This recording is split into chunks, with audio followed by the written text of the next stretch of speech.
بسم اللہ الرحمن الرحیم رب اشرح لی صدری ویسر لی امری واحلل عقدۃ من لسانی یفقہوا قولی الحمد للہ العظیم والصلاة والسلام علی من اختص بالخلق العظیم وعلی آلہ واصحابہ الذین قاموا بتأیید الدین القویم اما بعد فاعوذ باللہ من الشیطان الرجیم بسم اللہ الرحمن الرحیم فلا وربک لا یؤمنون حتی یحکموک فیما شجر بینہم ثم لا یجدوا فی انفسہم حرجا مما قضیت ویسلموا تسلیما صدق اللہ العظیم وصدق رسولہ النبی الکریم الامین ان اللہ وملائکتہ یصلون علی النبی یا ایہا الذین آمنوا صلوا علیہ وسلموا تسلیما الصلاۃ والسلام علیک یا سیدی یا رسول اللہ وعلی آلک واصحابک یا حبیب اللہ مولاي صل وسلم دائما ابدا على حبيبك خير الخلق كلهم هو الحبيب الذي ترجى شفاعته لكل هول من الأهوال مقتحم يا أكرم الخلق مالي من ألوذ به سواك عند حلول الحادث العمم ربی صلی وسلم دائما ابدا علی حبیبک خیر الخلق کلہم۔ اللہ تبارک و تعالی جل جلالہ وعم نوالہ واتم برہانہ وعظم شانہ کی حمد و ثنا اور حضور پر نور شافع یوم النشور اسوہ آدمیت محسن انسانیت قائد الانبیاء محبوب کبریاء احمد مجتبی جناب محمد مصطفیٰ صلی اللہ علیہ وآلہ واصحابہ وبارک وسلم کے دربار گہر بار میں ہدیہ درود و سلام عرض کرنے کے بعد نہایت ہی محتشم علماء کرام، معزز سامعین حضرات و خواتین، رب ذوالجلال کے فضل اور توفیق سے ماہ رمضان المبارک کے سعادت افروز لمحات میں ادارہ صراط مستقیم کی طرف سے ہمیں آج فہم دین کورس کے 13ویں سبق میں شرکت کی سعادت حاصل ہو رہی ہے۔ میری دعا ہے خالق کائنات جل جلالہ ہمارا آج تک کا یہ علمی سفر اپنی بارگاہ میں قبول فرمائے اور ہمیں صحت و عافیت کے ساتھ اس کورس کی تکمیل کی توفیق عطا فرمائے۔ محتشم سامعین حضرات، ہماری آج کی گفتگو بڑے ہی اہم موضوع پر ہے، نظام مصطفیٰ صلی اللہ علیہ وآلہ وسلم کی بالادستی۔ میری دعا ہے خالق کائنات جل جلالہ ہمیں نظام مصطفیٰ صلی اللہ علیہ وسلم کی تعلیمات سمجھنے کی اور اپنے ملک میں اور پوری کائنات میں اس نظام کو نافذ کرنے کی توفیق عطا فرمائے۔ محتشم سامعین حضرات، آج ہم تاریخ کے جس نازک موڑ سے گزر رہے ہیں اور امت مسلمہ پر جتنے خطرات کے بادل منڈلا رہے ہیں اور صفحہ ہستی پر جس قدر امت مسلمہ کو ظلم و بربریت کا سامنا ہے، ایسے حالات میں ہماری نجات کے لیے اور دونوں جہاں میں سرخرو ہونے کے لیے یہ بڑا لازم ہے کہ ہم اس مقدس نظام کی بالادستی اور اس کے پیغام کو عام کریں، جس نظام نے کائنات میں سب سے بڑا انقلاب برپا کیا اور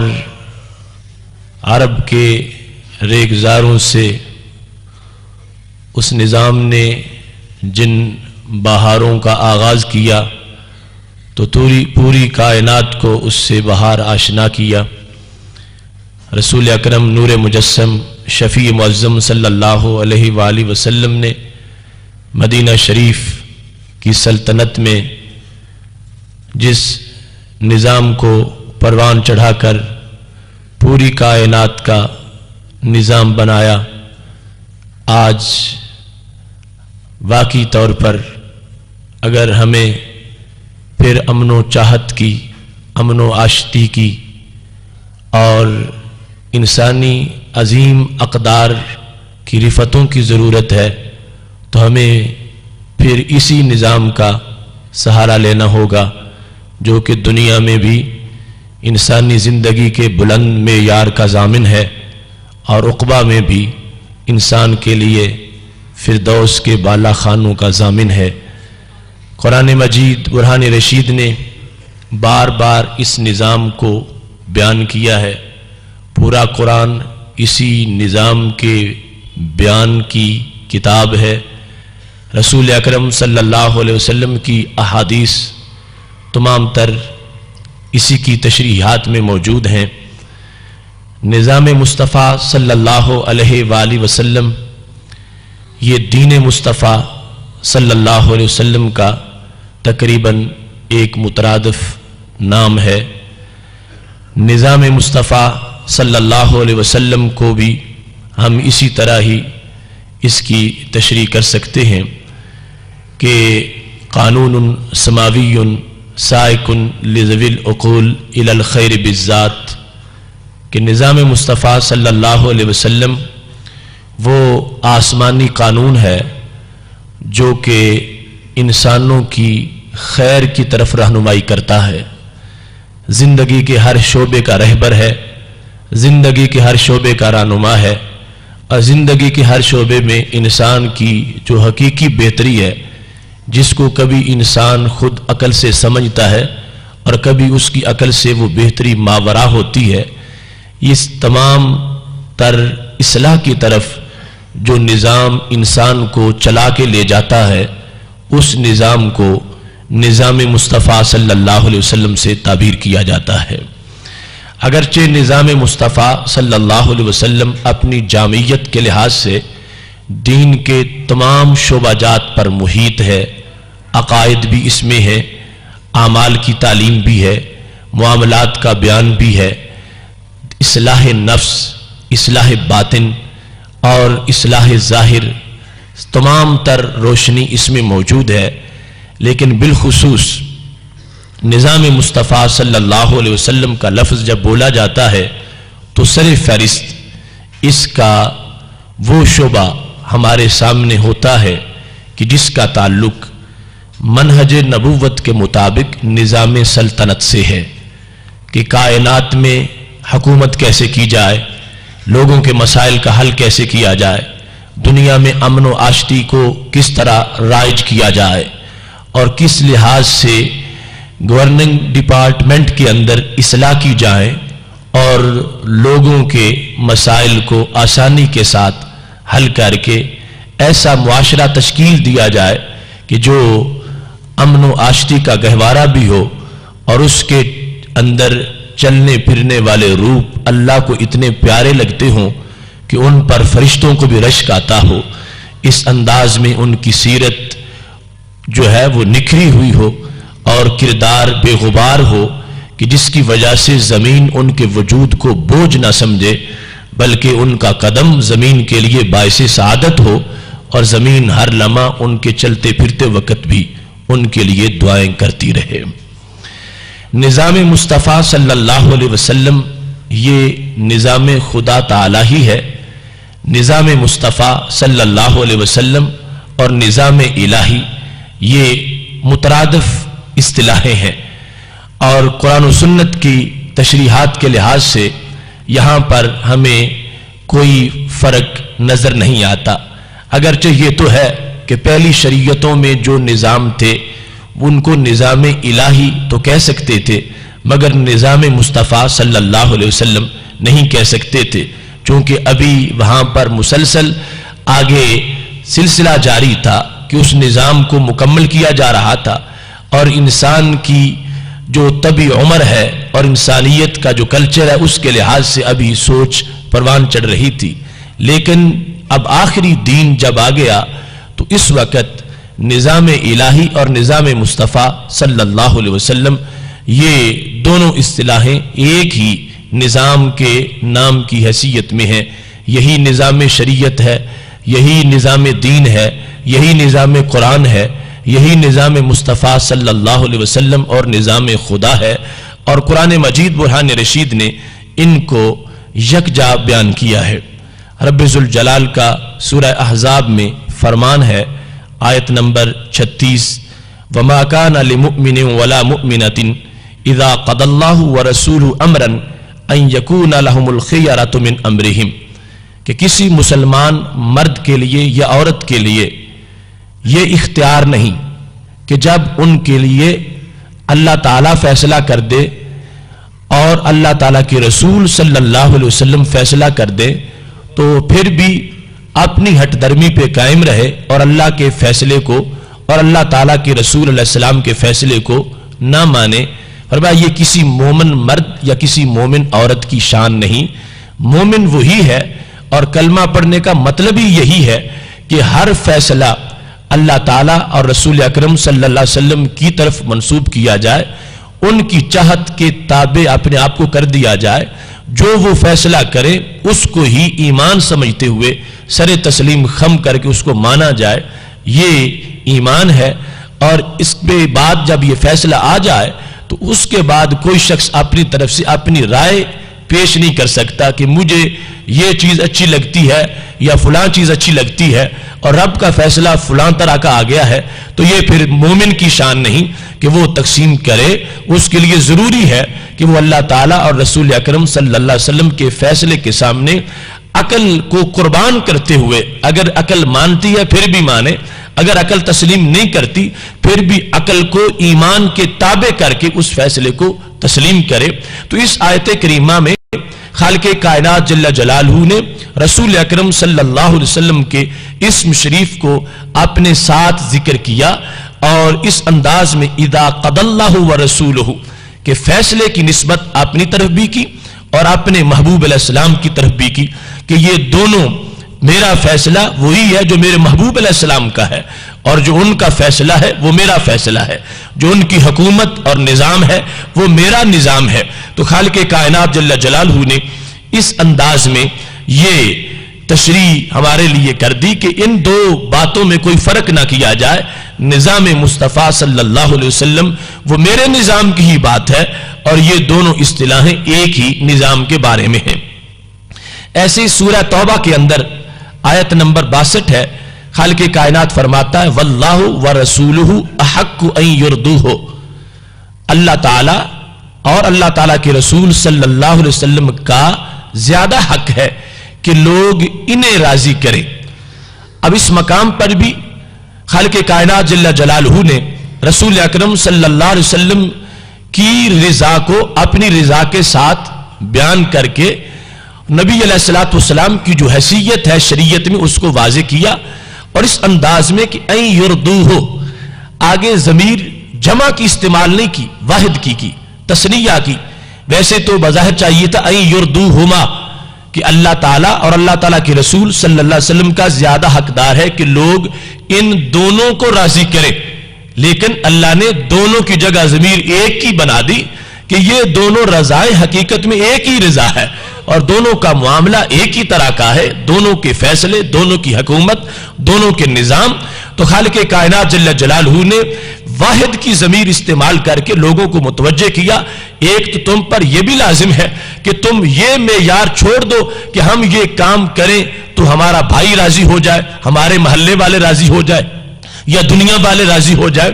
مخلوق کی، دیگر مخلوق کی رضا وہ ثانوی حیثیت میں رکھو، اصل اللہ تعالیٰ کی رضا اور رسول اکرم صلی اللہ علیہ وسلم کی رضا ہے۔ اپنے کاموں میں، اپنے فیصلوں میں، اپنی زندگی کے طریقے میں اور کسی کی رضا کو معیار بنا کے اپنے آپ کو مت اس کے مطابق ڈھالو۔ بس یہ رضا ہے جو دو ذاتوں کی ہے اور ہے ایک رضا، اس کو معیار بنا کے اپنے آپ کو اس کے تابع کر کے زندگی گزارو گے تو اس زندگی کو کہا جائے گا کہ یہ نظام مصطفیٰ صلی اللہ علیہ وسلم کی چھاؤں میں گزاری جا رہی ہے۔ اس مقام پر آج جس وقت ہم نظام مصطفیٰ صلی اللہ علیہ وسلم کی بالادستی کے موضوع پر گفتگو کر رہے ہیں تو ابتدائی طور پر میں نے اس اصطلاح کی تھوڑی سی ڈیفینیشن اور تشریح کر دی۔ اب آگے یہ موضوع دو حصوں میں تقسیم ہو سکتا ہے، لیکن آج ہم اس پر ایک لحاظ سے گفتگو مکمل کریں گے انشاءاللہ تعالی۔ نظام مصطفیٰ صلی اللہ علیہ وسلم کی بالادستی، اس کا پہلا مطلب یہ ہے کہ انسان کی اپنی سوچ کے لحاظ سے نظام مصطفیٰ صلی اللہ علیہ وسلم کی بالادستی، کہ نظام مصطفیٰ صلی اللہ علیہ وسلم کو اتنا عظیم سمجھے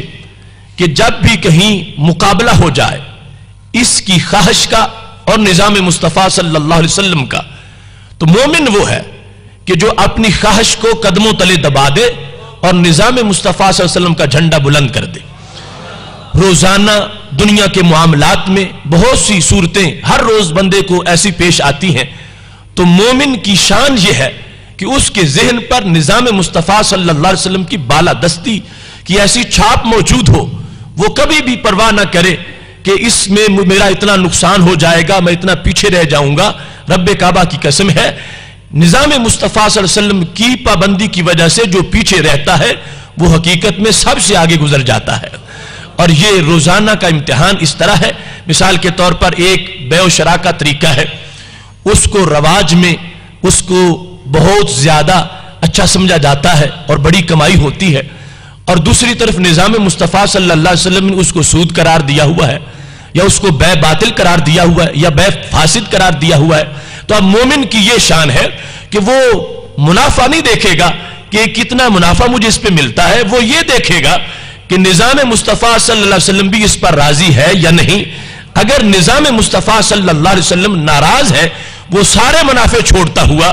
نظام مصطفیٰ صلی اللہ علیہ وسلم کا جھنڈا بلند کر لے گا۔ ایسے ہی معاشرے کے اندر کچھ تعلقات ہیں، کچھ سوسائٹیز کے ساتھ اس کے روابط ہیں، ایسے بہت سے معاملات ہر وقت بندے کے سامنے موجود ہوتے ہیں۔ ایک طرف اس کو اختیار کرنے سے بہت چمک ملتی ہے اور دوسری طرف نظام مصطفیٰ صلی اللہ علیہ وسلم نے پابندی لگا رکھی ہے کہ میرا ماننے والا ادھر نہیں جا سکتا۔ تو مومن کی شان یہ ہے کہ اس عارضی چمک کو نہیں دیکھے گا، نظام مصطفیٰ صلی اللہ علیہ وسلم کی دائمی چمک کو دیکھتا ہوا جو اس کی خلاف ورزی ہے اس کی طرف خیال بھی نہیں کرے گا، اور سب کچھ چھوڑتا ہوا وہ نظام مصطفیٰ صلی اللہ علیہ وسلم کا علمبردار بن جائے گا۔ قرآن مجید برہان رشید میں بہت سی آیات اس بارے میں موجود ہیں جو آج ہمارے لیے مشعل راہ کی حیثیت ہے، اور نظام مصطفیٰ صلی اللہ علیہ وسلم کو جس قدر ماننا اور عملاً اس کو اپنی زندگی میں اتارنا لازم ہے، اس کو وہ چیزیں بیان کر رہی ہیں۔ آج عمومی طور پر جتنے فتنے فساد ہمارے لیے آئے ہوئے ہیں ان میں سے ایک یہ سوچ بھی محض ایک مزعومہ روشن کی خیالی کی شکل میں ہمیں دی جا رہی ہے، یا ہر طرف سے جو غیر مسلم ہیں وہ ہمیں یہ باور کرانا چاہتے ہیں کہ ایمان وہ ایک دل کا معاملہ ہے اور زبان سے تم توحید و رسالت کا اقرار کرتے رہو، باقی زندگی گزارنے میں جو تمہیں ضرورت ہے، ضروریات جتنی بھی ہے، وہ ایمان تمہیں کوئی مجبور نہیں کرتا، وہ تمہاری اپنی چاہت ہے۔ زندگی کے معاملے تم خود اپنی رائے سے بہتر ان کو تم انجام دے سکتے ہو، لہذا ایمان کو صرف اعتقاد تک، نظریے تک محدود رکھو اور اپنی پریکٹیکل لائف میں تم جو زمانہ جس طرح چل رہا ہے تم بھی اسی طرح چلو۔ یہ ایک سوچ دی جا رہی ہے آج مسلم امہ کو، تو نظام مصطفیٰ صلی اللہ علیہ وسلم کی بالادستی جو پہلی جہت میں ہے، اس کا مطلب یہ ہے کہ انسان اپنے آپ کو اس بات کا پابند سمجھتا ہے کہ میں نے جو لا الہ الا اللہ محمد الرسول اللہ پڑھا اور میں نے اسلام کو قبول کیا، تو اس اسلام کا تعلق صرف میرے عقیدے کے ساتھ نہیں، اس کا تعلق میری پریکٹیکل لائف کے ساتھ بھی ہے۔ میرا اسلام خود ایسا نہیں ہو سکتا کہ وہ پرائیویٹ رہے اور میں اپنی زندگی اس سے علیحدہ گزارتا رہوں۔ اس بالادستی کو ماننے کا مطلب یہ ہے کہ اس مومن کو عملاً یہ ثابت کرنا پڑے گا کہ میں نے جو کلمہ پڑھا ہے پوری زندگی اس کے سائے تلے گزاروں گا، میرا کلمہ میری زندگی کے جس شعبے پر راضی ہوگا میں وہ شعبہ اپنی معیشت کے لیے اختیار کروں گا، اور میرا دین جس طرح اس معیشت کو چلانے کی مجھے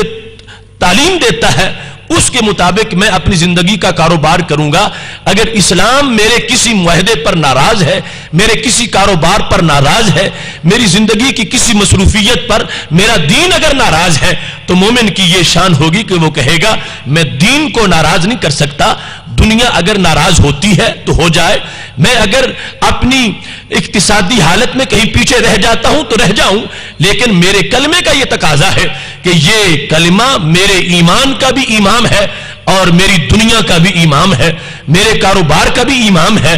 اس کو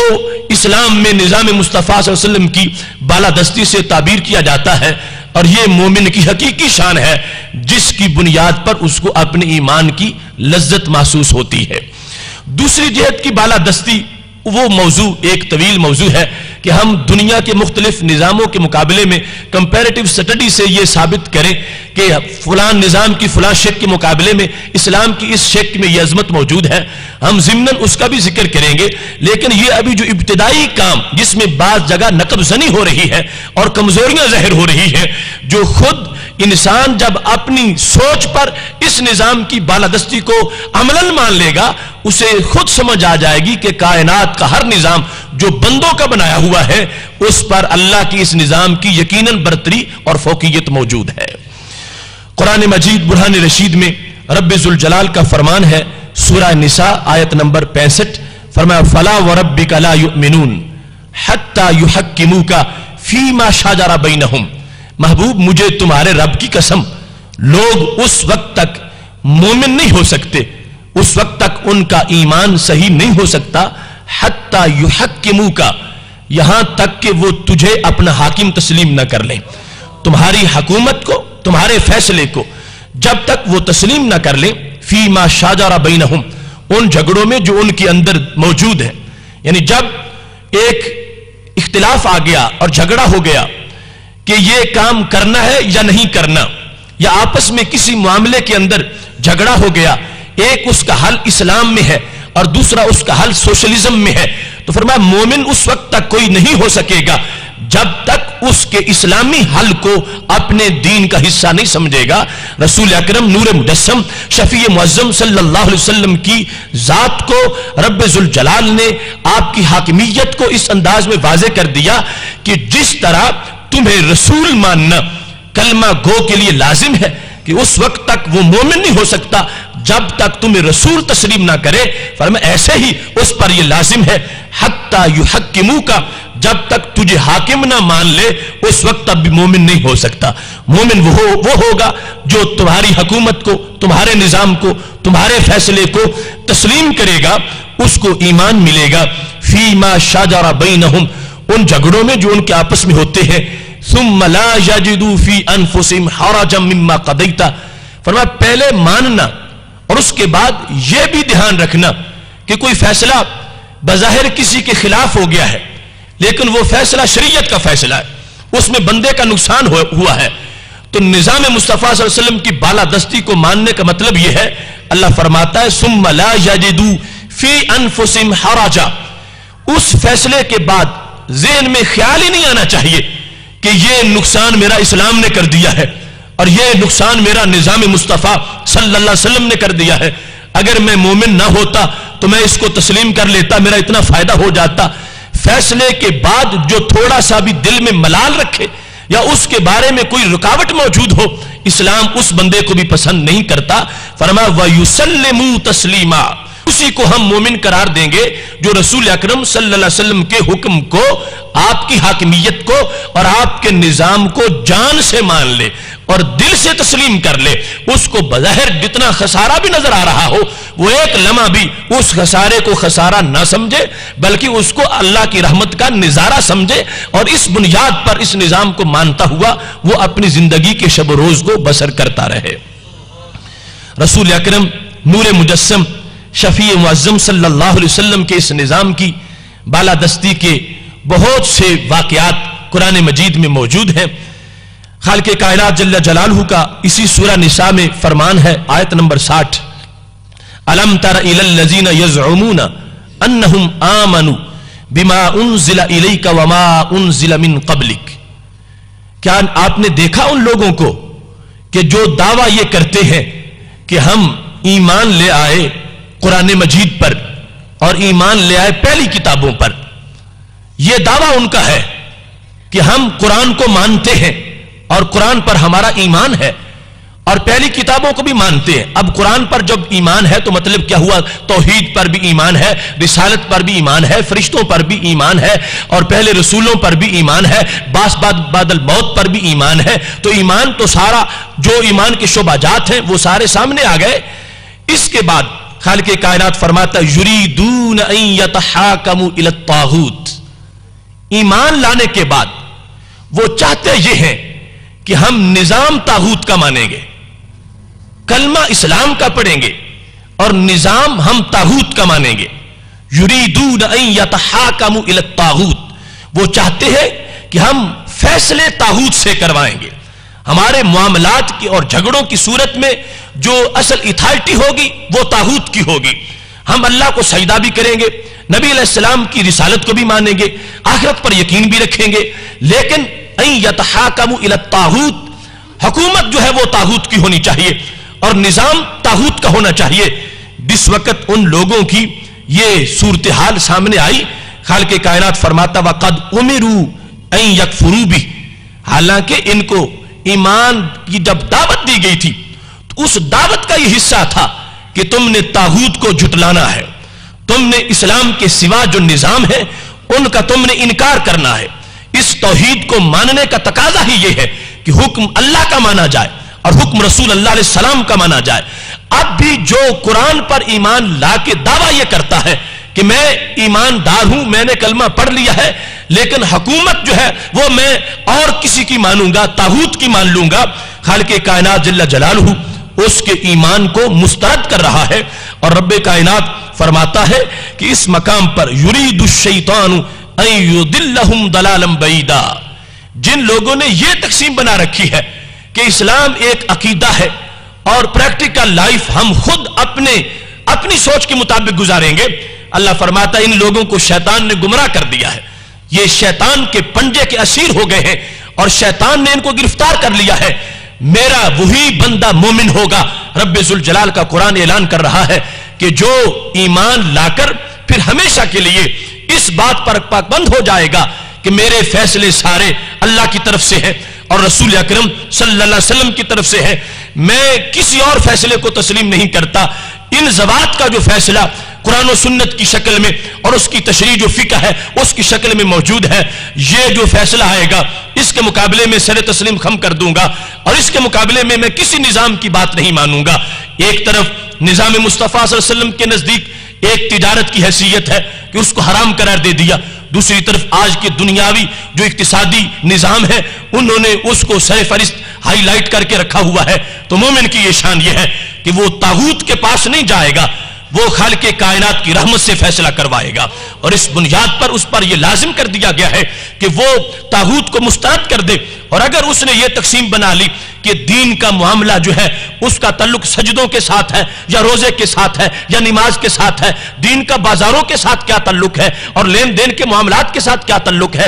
اور ہماری بیع و شراء کے ساتھ کیا تعلق ہے اور ہمارے حلال و حرام کے ساتھ کیا تعلق ہے, یہ اگر کسی نے سوچ بنا لی تو خالق کائنات فرماتا ہے یرید الشیطان ان یضلہم